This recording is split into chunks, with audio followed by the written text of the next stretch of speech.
Apanharam a letra toda. Há aqui uma observação, isto já é quase tradição, dava um estudo sociológico. É que, quase sempre,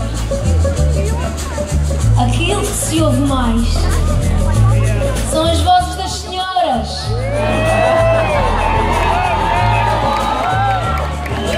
O problema é que nós, para além dos agudos, vamos precisar os gravalhões das vozes dos senhores.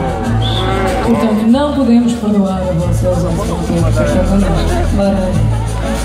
Ai, ai, ai, diria, temos ver como é que vai.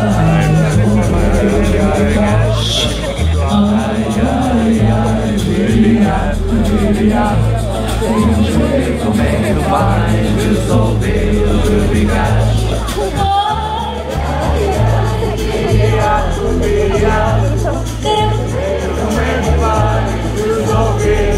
Que maravilha, agora sim! O grande ao médio ao agudo está tudo perfeito. Só que não é tão simples assim. Enganei-vos, não é só o refrão.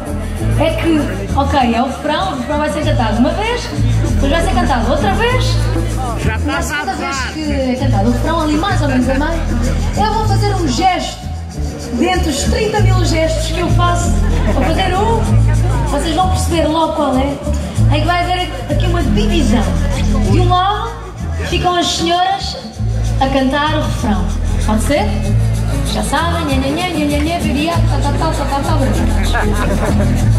do outro lado eu vou mais uma vez pedir os gravalhões das vozes dos senhores para fazer um pequeno kumbaya.